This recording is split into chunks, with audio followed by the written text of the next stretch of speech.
নমস্কার, আমি আপনাদের হোস্ট শুভায়ন সেন। চলুন দেখে নেওয়া যাক আজকে কিছু বিশেষ খবর। 15 বছরের দেরি কাজ শেষ মাত্র 15 দিনে। কলকাতা মেট্রো অরেঞ্জ লাইনের চিংড়িঘাটা অংশের গার্ডার বসানোর কাজ সম্পূর্ণ হয়েছে। বিজেপি নেতা অমিত মাল্লব্য দাবি করেছে দীর্ঘ 15 বছর ধরে আটকে থাকা এই প্রকল্পের কাজ মাত্র 15 দিনের মধ্যে শেষ হয়েছে। চলে আসবো আজকে পরের খবরে। ফিল্ম কর্মী সংগঠনের নিষেধাজ্ঞায় রণবীর সিং। বলিউড অভিনেতা রণবীর সিংকে নিষিদ্ধ করেছে ফেডারেশন অফ ওয়েস্টার্ন ইন্ডিয়া সিনে এমপ্লয়িজ। অভিযোগ, ডন 3 ছবির শুটিং শুরুর ঠিক আগে তিনি ছবি থেকে সরে দাঁড়ান।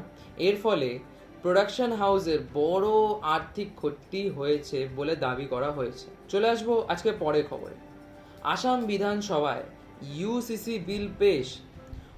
আসাম সরকার বিধানসভায় ইউনিফর্ম সিভিল কোড বা ইউসিসি বিল পেশ করেছে। এর ফলে আসাম হলো তৃতীয় বিজেপি শাসিত রাজ্য যেখানে এই বিল আনা হয়েছে। বিলে বহু বিবাহ নিষিদ্ধ করার কথা এবং লিভ ইন সম্পর্কে নথিভুক্ত করা বাধ্যতামূলক করার প্রস্তাব রয়েছে। চলে আসবো আজকে পরের খবরে। বকরি ঈদের আগে কড়া নির্দেশ যোগী আদিত্যনাথের। উত্তরপ্রদেশের মুখ্যমন্ত্রী যোগী আদিত্যনাথ জানিয়েছেন বকরি ঈদের সময় প্রকাশ্য স্থানে পশু কুরবানি করা যাবে না, শুধুমাত্র নির্দিষ্ট জায়গায় কুরবানি করার নির্দেশ দেওয়া হয়েছে। এছাড়াও নামাজের সময় রাস্তা অবরোধ না করার নির্দেশও দেওয়া হয়েছে। চলে যাবো আজকের শেষ খবরে। পুলিশের গুলির অভিযুক্তকে প্রকাশ্যে ঘোরানো নিয়ে বিতর্ক।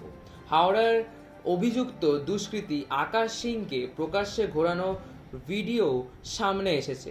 অভিযোগ, 2021 সালে সে পুলিশকে লক্ষ্য করে গুলি চালায় এবং একাধিক বোমা ছোড়ে।